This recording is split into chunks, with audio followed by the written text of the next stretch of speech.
ফেব্রুয়ারিতে নির্বাচন হবে না, এনসিপি একজন নেতা এই কথা বলেছেন কেন? এই নির্বাচনের এই কথাটা বলার পর আমি দেখতে চাইছিলাম এইটা সবচেয়ে বড় যারা নির্বাচনের দাবি করছে জোরালো ভাবে, আমার বলার দরকার নাই পার্টিকুলার, তাদের জনসংযোগ শুরু হওয়ার কথা, তার জনসভার ডেট আসার কথা, কোথায় কোথায় মিটিং হবে সেই শিডিউল আসার কথা, সেগুলো আসছে না কেন? বিকজ মনে হচ্ছে যে সম্ভাবনা কম, এটার অন্যতম কারণ মোরাল কারেজ কম। অর্থাৎ কেউ কেউ বলছে নির্বাচন করতে দিবে না, যেমন নাসিরউদ্দিন পাটোয়ারি বলছে নির্বাচন হবেই না ফেব্রুয়ারিতে। কেউ কেউ বলছে নির্বাচন এবং সংস্কার, বিচার এবং সংস্কারটা হতে হবে, দৃশ্যমান হতে হবে, অগ্রগতিটা দেখতে চায়, তারপরে হবে, নাইলে হবে না। কেউ বলছেন লেভেল প্লেইং ফিল্ড। এই কথাগুলো কিন্তু যারা নির্বাচন চাচ্ছে আমি নিশ্চিত করে বলতে পারি তারা বিশ্বাস করে যেটা সত্য। ওই কথাগুলো মানে ওই কথাগুলো সত্য। ওইটা যদি না হয় এই 16 বছর পরের নির্বাচন আপনি আর একটা নির্বাচন করে ফের একই নির্বাচন হবে।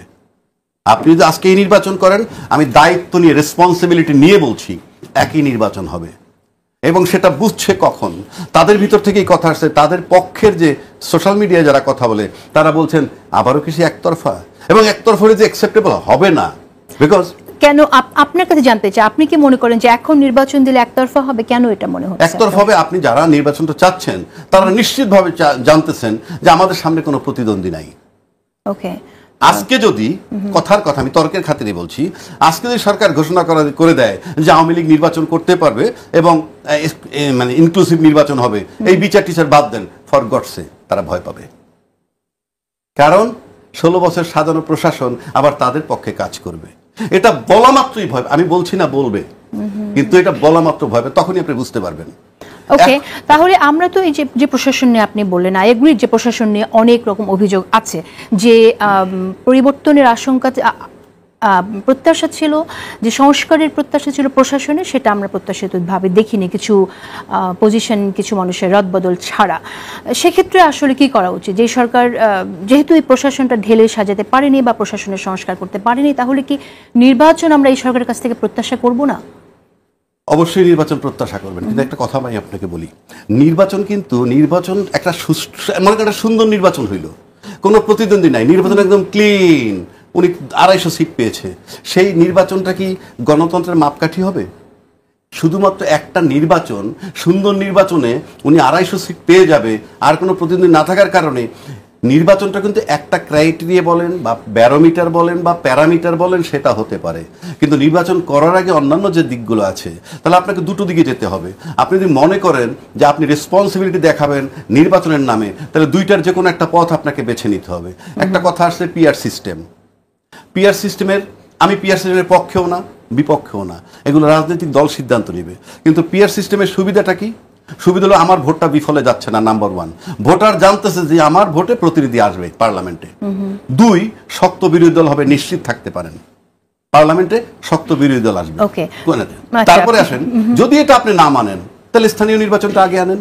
যদি বলেন স্থানীয় নির্বাচন আগে আনলে কি হবে, স্থানীয় নির্বাচন যদি আগে আনতে চান, স্থানীয় আগে আনলে আপনার রাজনৈতিক যে মবগুলো হচ্ছে গত 53 বছর যাবত, আমরা কিন্তু মব ভায়োলেন্সের কথা বলি, বাংলাদেশে মব ভায়োলেন্স কিন্তু তার বয়স 54 বছর।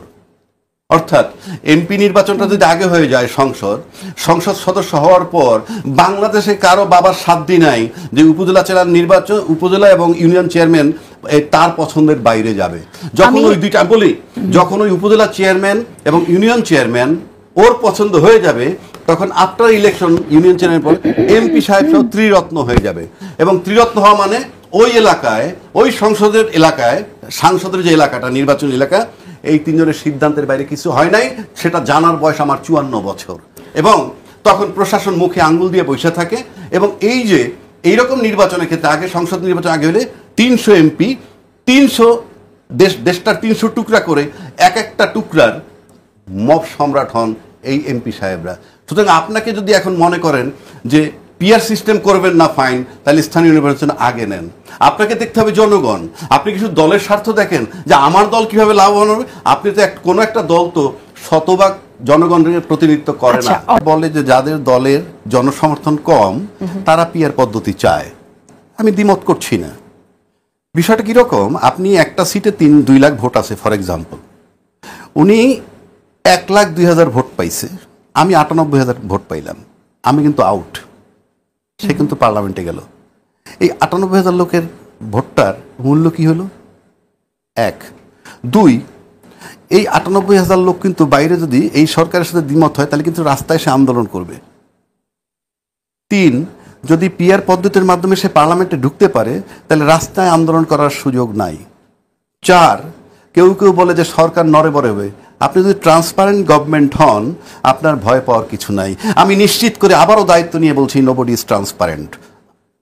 আমি খালি মুখে বললে হবে না, আমি তো প্র্যাকটিক্যালি মাঠে সরকারগুলো দেখছি। আমি তো মানে আমেরিকার থেকে সেইখানে সংশোধন করতে বসিনি। সুতরাং রিয়েলিটিতে আসতে হবে। রিয়েলিটি হইল এই যে আপনি পিআর পদ্ধতি হইলে এই জিনিসগুলো হয়। ঠিক আছে, আপনি এটা মানবেন না, যারা বড় দল তারা মানতে চায় না, তো স্থানীয় নির্বাচন আগে দেন। সেটাও আপনি মানবেন না, তার মানে কি? রাজনীতি কি দলের জন্য না মানুষের জন্য? আপনি বলছেন যে নোবডি ইজ ট্রান্সপারেন্ট, এটা আমরা তো অতীতে দেখে এসেছি এবং সেই অভিযোগ থেকে বের হওয়ার জন্য, পরিবর্তনের জন্য আমরা আলোচনা শুনছি। এবং এখন সংসদীয় কমিটিগুলোতে কিন্তু আমরা দেখছি যে বিরোধী দলের প্রতিনিধি থাকবে, ইভেন প্রধান হিসেবেও থাকবে। তাহলে কি আমরা ট্রান্সপারেন্সি আশা করতে পারি কিনা? নোইং দ্য ফ্যাক্ট, বিরোধী দলের যাবে কয়জন, তার একজন থাকবে কমিটিতে, কি হবে তাতে? Because I know the fact, যে হবে কি ইনফ্যাক্ট। তো যদি তাই হয় তাহলে আপনি স্থানীয় নির্বাচন আগে যান, ভোটার তো সেম। আপনি স্থানীয় নির্বাচন আগে যান, তারপরে পার্লামেন্ট নির্বাচনে যান। অসুবিধাটা কোথায়? টোটালটা যার যার দল ভাবতেছে পাওয়ারটা কিভাবে সে কুক্ষিগত করবে। এখন তো আচ্ছা শেষ করেন। 2 নম্বর, আপনি আসলে মানুষ চায় নির্বাচন, নো, সর্বোচ্চ মানুষ 30%। যদি কেউ বলে যে স্থানীয় নির্বাচন আগে না সংসদ নির্বাচন আগে, তার সংখ্যা 30%। যারা বলে পিআর পদ্ধতি, তাদের সংখ্যা সর্বোচ্চ 15%। সব ইসলামী দল মিলে হইলে যদি হয়, তাহলে রিপ্রেজেন্ট করেন কয়জন লোক আপনি? রাজনীতি যদি মানুষের জন্য হয়, নির্বাচনে যাওয়ার আগে আপনাকে দেখতে হবে দেশটা রাষ্ট্র কিনা। আপনি তো নির্বাচনের আগে দেশটা রাষ্ট্র কিনা। কেউ কেউ কথায় কথায় বলে রাজনীতিবিদদের কাছে দেশ নিরাপদ, রাজনীতির লোকের কাছে ক্ষমতা হস্তান্তর করলেই ঠিক হয়ে যাবে। বাংলাদেশে 2টা সামরিক শাসন আসছে, 111 আসছে, তারপরে কি আসলো, এই 24-এর পরে আসলো ইউনূস সাহেব। এগুলা প্রত্যেকে যে আসছে, তার আগে কি সরকার ছিল? নির্বাচিত দলীয় সরকার ছিল, নির্বাচিত সরকার ছিল না।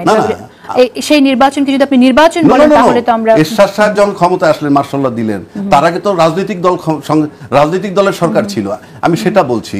111-এর আগে রাজনৈতিক দলের সরকার ছিল, আমি সেটা বলছি। তারপরে আপনি যদি বলেন ইউনূস সাহেবের আগে রাজনৈতিক দলের সরকার ছিল। আর সমস্ত অপকর্ম, যত বাংলাদেশের জনগণের উপরে যত হামলা হয়েছে, রাষ্ট্রের সার্বভৌমত্ব নষ্ট করা বলতে যা বোঝায়, সব হয়েছে নির্বাচিত সরকারের সময়। আপনি যদি বলেন আয়নাঘর, আপনি যদি বলেন ক্রস ফায়ার, আপনি যদি বলেন যে শাপলা চত্বর হত্যা, আপনি যদি বলেন বিডিআর হত্যা, আপনি যদি বলেন কি রমনা বটমূলী হত্যা, আপনি যদি বলেন কি বলে যত রকমের অঘটন, সিরিজ বোমার হামলা, সব কিন্তু নির্বাচিত সরকারের সময় হয়েছে। তাহলে নির্বাচনটা না হয় ভালো। অফকোর্স আমি সেক্ষেত্রে বলবো, কারণ আমার অভিজ্ঞতার থেকে আমি বলছি। আপনি যে বারবার দাবি করেন, তার মানে কি এটা কি এক্সপেরিমেন্টের জায়গা? এটা তো রাষ্ট্র, এটা কোনো সমিতি না। তো আপনি এইভাবে আমার এই অভিজ্ঞতাগুলো আপনি কি করবেন? আমি এগুলো যে আসছে, আপনি বলেন তো কোন সময় আয়নাঘর হয়েছে, কোন সময় শাপলা চত্বর হচ্ছে, এইরকম ঘটনা ঘটছে, সব দলীয় সরকারের অধীনে। এইবার আসেন, আপনি শাপলা চত্বরের ঘটনা নিয়ে আসছেন, আপনি বিডিআর এর ঘটনা নিয়ে আসছেন, সেগুলো কিন্তু আসলে যে সরকারের সময় হয়েছে, সেই সরকারের সেই নির্বাচনগুলো ভীষণভাবে প্রশ্নবিদ্ধ। দরকার নাই তো, কেউ তো কথা বলতে পারেনি 16 বছর। আপনি সেই সরকারের বিরুদ্ধে যারা সোচ্চার হয়ে দাবি করতেছে আমরা আন্দোলন করছি গত 12 বছর, তারপরে সেই সরকার 15 বছর ক্ষমতায় ছিল। আর এই সরকার আসার পর ফ্রম ডে 1 সবাই তাকে সহযোগিতা করতেছে, সে 12 মাসে তালমাতাল হয়ে গেছে। আচ্ছা, আমার একটি প্রশ্ন, সেটা হচ্ছে যে আমার একটি প্রশ্ন, নির্বাচিত সরকারের সময় এত কিছু ঘটেছে, তাহলে আমরা সকল রাজনৈতিক দল, যে দলগুলো আওয়ামী লীগকে পতনের জন্য আন্দোলনের রাস্তায় ছিল, সকল দল নির্বাচন, সুষ্ঠু নির্বাচন এর জন্য দাবিতে কেন ছিল? সুষ্ঠু নির্বাচনের দাবিতে তো এখনো আছেন, কিন্তু আপনি তো নির্বাচিত সরকার নিয়েই প্রশ্ন করছেন। আমি বলছি দলীয় সুষ্ঠু নির্বাচন নিয়ে কথা বলছি, কিন্তু রাজনৈতিক দলের কাছে বা রাজনৈতিক দলের কাছে যারা নির্বাচিত, তাদের কাছে ক্ষমতা হস্তান্তর করে দিয়ে চলে যাওয়া উচিত, তাইলে ভাবটা এরকম সব ঠিক হয়ে যাবে। আমি যে ঘটনাগুলো বললাম সেগুলো সব রাজনৈতিক, নির্বাচিত রাজনৈতিক দলের সরকার ক্ষমতায় ছিল, যে ফর্মেই থাকুক।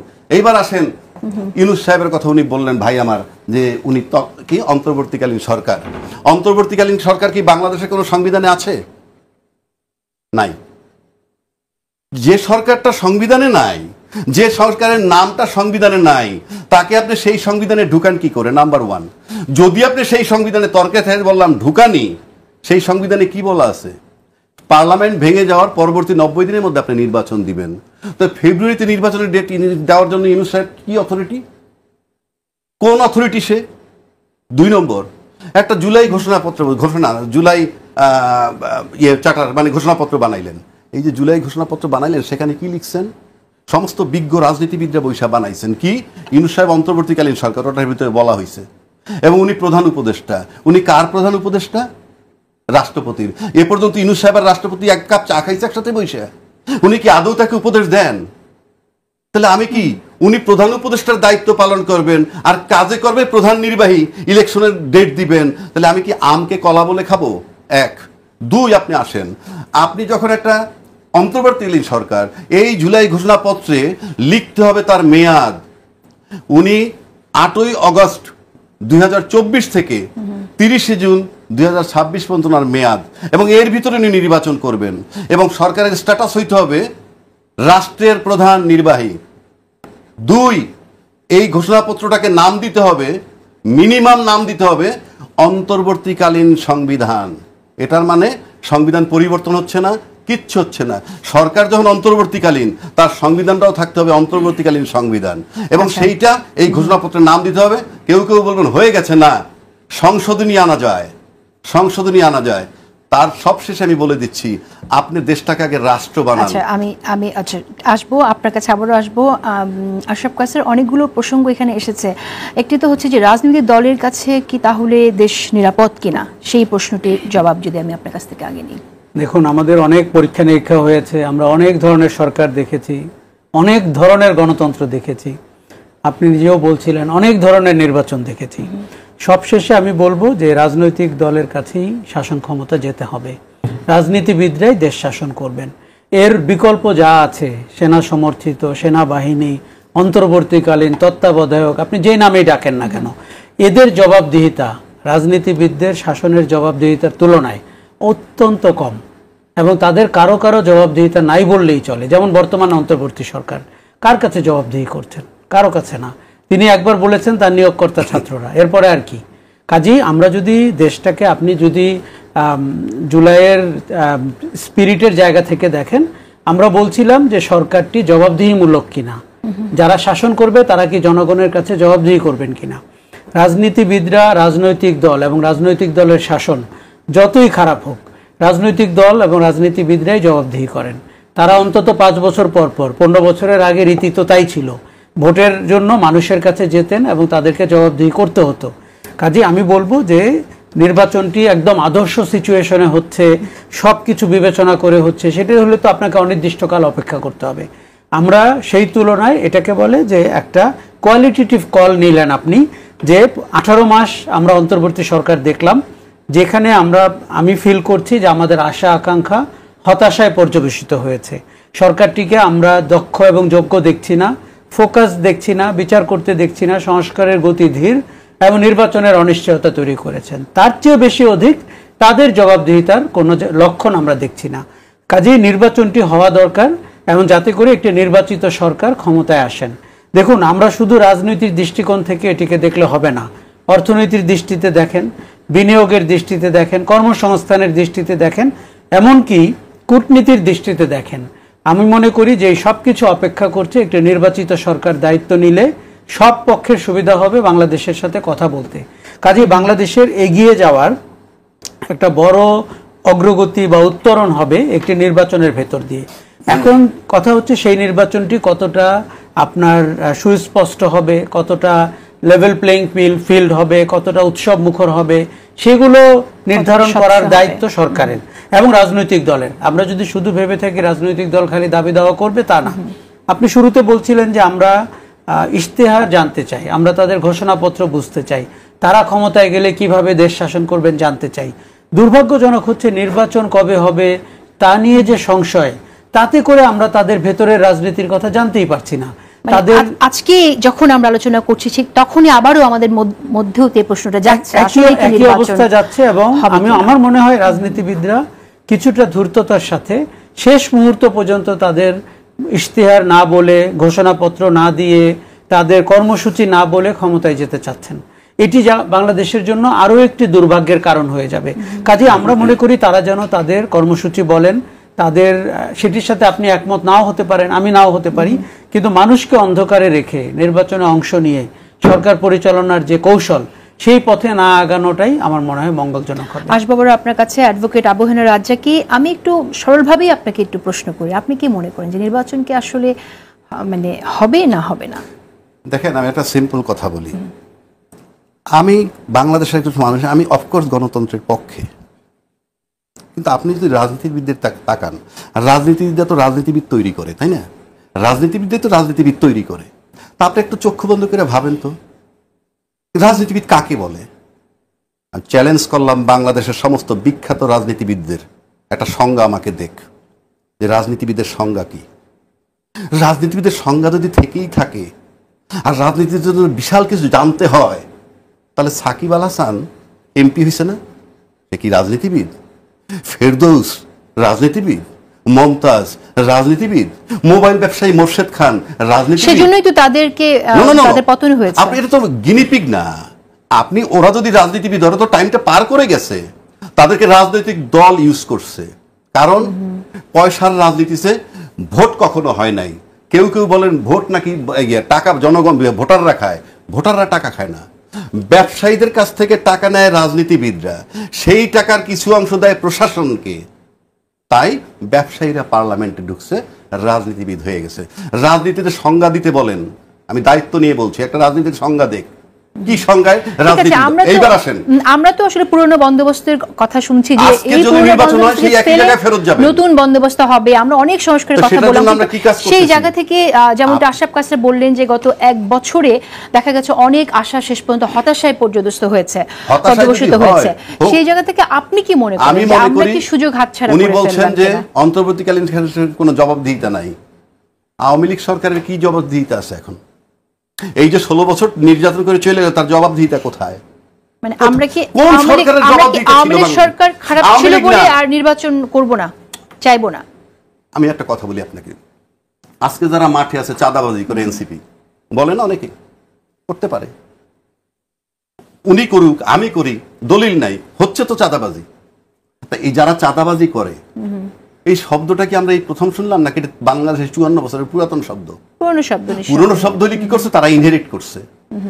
এই মাঠে যারা আজকে চাঁদাবাজি করে, এরা কিন্তু যেই ব্যক্তির লিডারশিপের বয়স 40 বছর, তার নিজের বয়স 70-এর বেশি, তাদের সন্তান, তাদের নাতি মাঠে।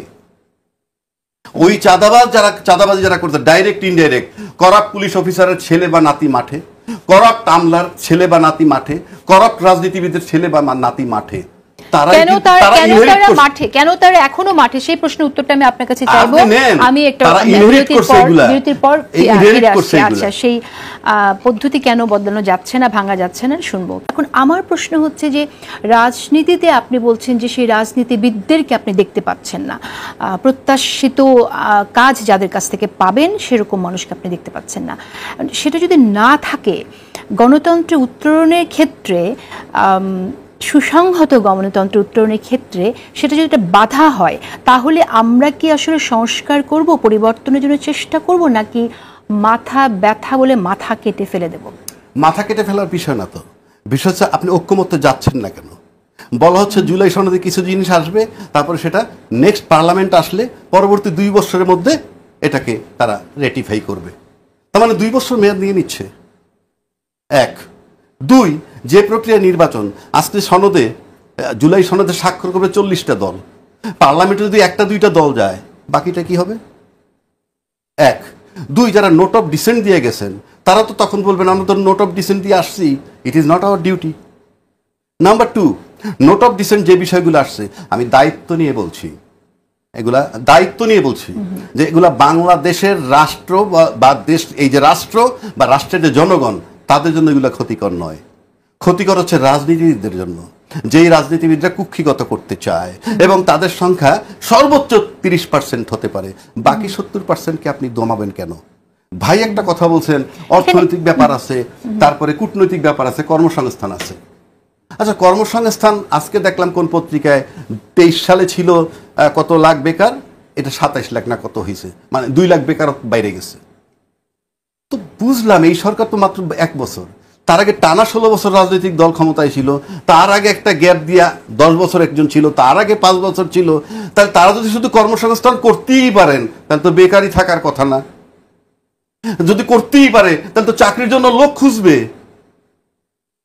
এগুলো কাল্পনিক কথা, মানে আপনি ব্লেম দিবেন। আপনি যখন লাইক করেন না, আমি ভাই ইউনূস সাহেবকে সাপোর্ট করছি না, ইউনূস সাহেব চলে যাবে, আপনি নিশ্চিত থাকেন, যেহেতু তার দায়বদ্ধতা নাই। উনি বলছেন ইয়েস, ওনার দায়বদ্ধতা নাই, কারণ উনি অন্তর্বর্তীকালীন সরকার। যে সরকারটা চলে গেছে আর যে সরকারটা আসবে তার মাঝখানের সময়টা তার। যদি এদের কাছ থেকে যারা রাজনীতিবিদরা নানান কায়দায় কথা বলতেছেন, আমি তো নিশ্চিত করে বলতে পারি রাজনীতিবিদদের আজকে পর্যন্ত দেখা আমি বিশ্বাস করতে পারি না। যদি বিশ্বাস করতে পারতাম যে তাদের কাছে সেফ, তাহলে জুলাই সনদ নেক্সট সংসদ আসার 2 বছরের মধ্যে করবে, কারণটা কি? এখন করে দিলে তো এখন করে দিলে তো টেনশন ফ্রি থাকতাম। আচ্ছা, তাহলে এখন একটি, এটা তো আমরা এই দাবিটা আছে, সেই জায়গা থেকে আমরা কথা বলতেই পারি, কিন্তু আরেকটি কথাও আমরা শুনি যে জুলাই সনদ রেটিফিকেশন তো আলটিমেটলি গিয়ে পার্লামেন্টে যারা যাবে তাদেরকেই করতে হবে। সো সেই ব্যাপারটাও আছে যে এখনই বললেই যে সব কিছু হয়ে যাবে তেমন না, সেই অভিযোগটা, মানে সেই কথাটা আমরা বিএনপির কাছ থেকে শুনছি, ব্যাপারটা আমরা শুনবো। কিন্তু আপনি যেটা বলছেন যে নোট অফ ডিসেন্ট দিয়েছে এবং পরবর্তীতে তারা মানবে না, সেই স্বাধীনতা তাদের আছে, কিন্তু যে দলই হোক না কেন, রাজনৈতিক দলগুলো যে কথাটা বলছে করব, এবং যদি তারা সেই জায়গা থেকে সরেও যায় কোনো জায়গায়, তাদের তো ভোটারের কাছে ফিরে যেতে হবে। কোনো দল কি আসলে অজনপ্রিয় হতে চাইবে কিনা? এইবার আসেন, বাংলাদেশটা প্রচলিত কথা আছে, রাজনীতিতে শেষ কথা বলতে কিছু নাই, অর্থাৎ you can change your words whenever you prefer. এবং এখানে কোনো ব্লেম দেওয়া হয় না, কোনো ব্লেম দেওয়া হয় না। কিন্তু প্র্যাকটিক্যাল লাইফে আসেন, আপনি একজন মা, উনি একজন বাবা, উনি যদি ওনার ছেলেকে একটা বিষয় নিয়ে, যার বয়স 18-20, তাকে যদি বলে একটা বিষয়, হ্যাঁ বাবা তুমি এইটা বলছো, আমি এইটা করব, বলে দিলেন তাকে সকাল 9টায়, রাত 9টায় বলতেছেন না এইটা বলি না, তোমার জন্য আমি এইটা করব।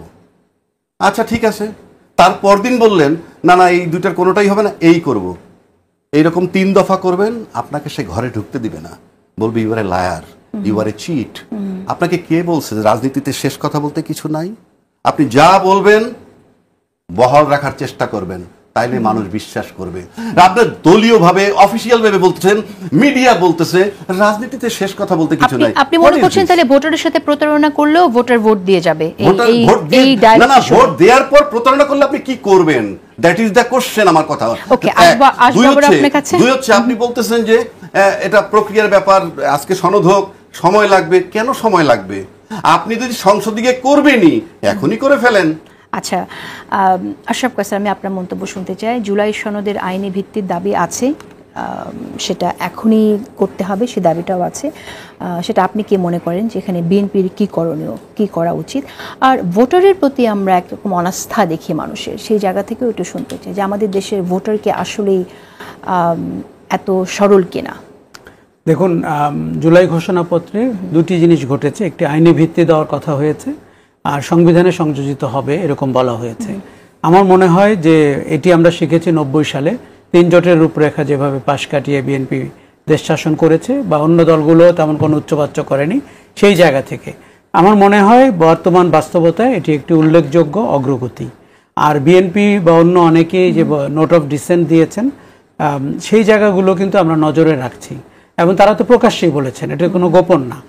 আর যে কথাগুলো তারা প্রতিশ্রুতি দিয়েছেন এবং বলেছেন যে তারা বাস্তবায়ন করবেন, তার কোনো ব্যত্যয় হলে সেটা 2 বছরে করুক, 2 বছরের আগে করুক, সময়কালে করুক, আপনি মনে রাখবেন যে মানুষ ঠিক মনোযোগ দিয়ে শোনে, তাকে যখন উপযুক্ত সময় হবে মানুষ তার জবাবটা দিবে। এখন আমরা একটা অবিশ্বাস দেখছি, অনাস্থা দেখছি। সেই অনাস্থা দূর না হলে আগামীর বাংলাদেশ যে আমরা বলি নতুন করে বিনির্মাণের কথা, সেটা কিভাবে সম্ভব হবে সেটা একটু বলুন। দেখুন, আমরা যে নতুন বাংলাদেশ গড়ার কথা বলছি, নতুন বন্দোবস্তের কথা বলছি, এটি হতে পারলে তো খুব ভালো হতো। কিন্তু বাস্তবতায় তো সেটি ওই পরিমাণে হতে পারছে না। বিএনপি বা অন্য বড় দলগুলো বলছে যে তাদের হাত পা বেঁধে সাঁতার কাটতে বললে তারা কি পারবে কিনা। কারণ আপনি যদি আজকে চরম দুর্নীতিপরায়ণ, অব্যবস্থাপনা, অনিয়মের জায়গা থেকে সুশাসনের একটি সরকার চান, এটি তারা নিজেরাই অভ্যস্ত না। হয়তো এই দলগুলো ওই শাসনের জন্য নিজেরাও প্রস্তুত না। কাজে আমাদেরকে একটু মাঝামাঝি জায়গায় এসে প্র্যাকটিক্যাল মনে করে নির্বাচনের দিকে যেতে হবে। আপনি প্রশ্ন করছিলেন যে এতে কি জনগণের আশা আকাঙ্ক্ষার প্রতিফলন হলো কিনা। হলো না, কিন্তু আমাদের পুরো কনসালটেটিভ প্রসেসে, ঐক্যমত্যের আলোচনায় জনগণের জায়গা কোথায় ছিল? এমনকি গণ অভ্যুত্থানের যে মূল শক্তিগুলো, ছাত্র, শ্রমিক, জনতা, তারই অবস্থান কোথায় ছিল? আমরা তো সরকারটি যেভাবে গোজামিল দিয়ে গঠিত হয়েছে, ঐক্যমত্যটাও তৈরি করা হচ্ছে রাজনৈতিক দলের উপস্থাপনের ভিত্তিতে। 44টা দল চা বিস্কিট খাচ্ছেন 6 মাস ধরে, রাষ্ট্রীয় অর্থের বেশ ইনভেস্টমেন্ট হচ্ছে, কিন্তু এর মধ্যে তো জনগণ নাই, নারীরা নাই, শ্রমিকরা নাই। কাজেই তাদের যে বাসনা, সেটার প্রতিফলন এখানে হচ্ছে না। এখানে অভ্যুত্থান করেছে অরাজনৈতিক শক্তি, আর ঐক্যমত্য হচ্ছে রাজনৈতিক শক্তি। খুবই আপনার বিসদৃশ দেখতে পাচ্ছেন আপনি, কিন্তু আমাদের উপায় নাই। রাজনৈতিক দলগুলোই নির্বাচনে অংশ নেবে, ভোটে অংশ নেবে। তার মধ্যে আপনি দেখতে পাচ্ছেন উল্লেখযোগ্য পরিমাণ রাজনৈতিক দল নতুন করে নিবন্ধনের জন্য আবেদন করেছেন, ক্যাসিনো ব্যবসায়ীরা রাজনৈতিক দল করেছেন, মাল্টি লেভেল মার্কেটিং, মানে বাজে বাজে উদাহরণ বললাম। এখন আপনাকে একটি পথ পরিক্রমা মানতেই হবে, এবং সেটি হতে পারে যে আমি সংস্কারে আরো সময় নিব, বিচারে আরো সময় নিব, স্থানীয় সরকার আগে করব, জাতীয় নির্বাচন পরে করব, এরকম হতেই পারে। আবার হতে পারে যে না, আমি জাতীয় নির্বাচন করব এবং দলগুলো বা যারা সরকার গঠন করবে তাদেরকে দায়বদ্ধ করব পরবর্তী সংস্কার এগিয়ে নেওয়ার জন্য। এখানে সুষ্ঠু নির্বাচনের ব্যাপারে যে সংশয় আছে, আপনি কি মনে করেন যে আমরা কতটুকু প্রত্যাশা করতে পারি? এখানে বদিউল আলমকে একটু কোট করতে চাই। বদিউল আলম মজুমদার একটি কথা বলেছেন যে সরকার না চাইলে নির্বাচন কমিশন সুষ্ঠু নির্বাচন করতে পারে না। এটা আমরা জানি, কিন্তু তারপরও আমরা যেহেতু নির্বাচন কমিশনকে অনেক স্বাধীনভাবে তাদের দায়িত্ব পালনের কথা বলছি, শুধুমাত্র সরকার তো যা প্রয়োজন সেটা ফ্যাসিলিটেট করবে, সেনাবাহিনী মাঠে থাকবে, তারপরও এই সংশয়টা কেন আছে? এই সংশয়টা এই জন্য আছে, দেখুন এই সরকারের তো কোনো পক্ষপাত নেই, আমরা ধরে নিচ্ছি। রাজনৈতিক দলও নেই। প্রফেসর ইউনূস গত সপ্তাহে বলেছেন তার কোনো মনোবাসনাও নেই, অতীতে যদিও ছিল। কিন্তু সরকার চাইলেও নির্বাচন সুষ্ঠু হয় না এমন উদাহরণ আছে। কেননা নির্বাচন কমিশনকে তখন দায়িত্ব পালন করতে হবে, প্রশাসন তার হাতে থাকবে। নির্বাচন কমিশনের দক্ষতা, যোগ্যতা কিন্তু এখনো প্রমাণিত না। এই নির্বাচন কমিশন কিন্তু কোনো নির্বাচন করেনি। কাজে সে যদি 2টি 4টি ছোট নির্বাচনও করত, তাহলে আমরা তখন দেখতে পেতাম। কাজে আমাদেরকে সরকার চাচ্ছে বলে সুষ্ঠু নির্বাচন হয়ে যাবে, এই খেলা কিন্তু অটোমেটিক না। আপনি সেই প্রশাসন নিচ্ছেন, 18 লক্ষ মতো প্রশাসনের কর্মকর্তা নির্বাচনে যুক্ত হয়। সেই প্রশাসন যা 90 ভাগ শেখ হাসিনার দাস হিসাবে তাকে পায়ে সেজদা করা, সেই পুলিশকে নিচ্ছেন যারা গণবিরোধী পুলিশ হিসাবে প্রমাণিত, এবং যাদের অনেকের বিচার হচ্ছে, যাদের অনেককে খোঁজা হচ্ছে, যাদের অনেকে অভিযুক্ত। কাজেই এই প্রশাসন, এই পুলিশ যে আপনার আস্থাভাজন নির্বাচনের জন্য, সেটি কিন্তু প্রমাণিত না। অর্থাৎ 3টি শক্তি, নির্বাচন কমিশন, বেসামরিক প্রশাসন এবং পুলিশ, তাতে আর রাজনীতির মাঠের বীরত্ব আছেই। নির্বাচনটি সুষ্ঠু হওয়া ভীষণভাবে সন্দেহপূর্ণ, এবং এটি করতে হলে সবগুলো শক্তির একটা ঐক্যমত লাগবে। অ্যাডভোকেট আবু হেনা রাজ্জাকে আমি আপনার কাছে আসি। সুষ্ঠু নির্বাচনের জন্য যা যা প্রয়োজন, সেই দাবির চেয়ে আমরা বেশি পিআরের দাবি দেখছি। আপনি স্থানীয় সরকার নির্বাচনের কথা বলেন, সেই দাবিও আছে। কিন্তু যেহেতু অন্তর্বর্তীকালীন সরকার নির্বাচনের সময়ের কথা বলেছে, নির্বাচন কমিশনও বলেছে কোন সময় নির্বাচন হবে, সেই জায়গা থেকে আপনার কি মনে হয় না যে এখন দলগুলো ঐক্যমতের ভিত্তিতে আসলে কি কি প্রয়োজন সুষ্ঠু নির্বাচনের সেই দাবিকে সামনে আনা? আচ্ছা, আমি একটা কথা বলি আপনাকে। সবাই তো আন্দোলন করছে বিগত সরকারের বিরুদ্ধে, তার ফ্যাসিজমের বিরুদ্ধে। অবশ্য যে ঘটনাগুলো ঘটায় গেল, 1400 বা 2000 লোক মারা গেল, তারা কিন্তু এই দেশে আপনার আমার সন্তান, হয়তো ডাইরেক্ট আমার সন্তান মারা যায়নি। বাংলাদেশে কোনো বড় রাজনীতিবিদের কেউ মাঠে মারা গেছে? যায়নি, আমি খবর পাইনি। তাদের সন্তানদেরকে বিদেশ পাঠায়, আর কৃষকের ছেলেরা তারা মাঠে পাঠায়। এটা হলো বাংলাদেশের রাজনীতির ট্রেডিশনাল বিষয়টাকে আমি ডিনাই করব কি করে?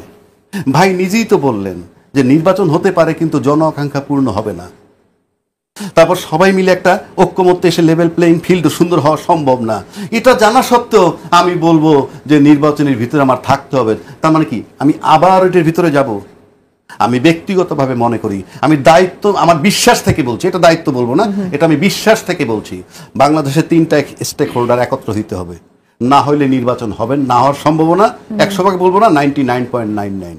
নাম্বার 1, যে কোনো অর্থেই বলুক, রাজনীতির 2টা বড় স্টেক হোল্ডার, সবচেয়ে বড় স্টেক হোল্ডার বিএনপি, তার সাথে এনসিপিকে একত্র হয়ে একটা পলিটিক্যাল স্টেক হোল্ডার হইতে হবে। নাম্বার 2, এইরকম ক্রাইসিসে যত পদের গল্প আমরা করি, সেনাবাহিনী বা ডিফেন্স বা সশস্ত্র বাহিনী একটা ফ্যাক্টর, বড় স্টেক হোল্ডার তাদের। 3, ইউনূস সাহেব সরকার, গল্প যতই করি সে একটা শক্তি।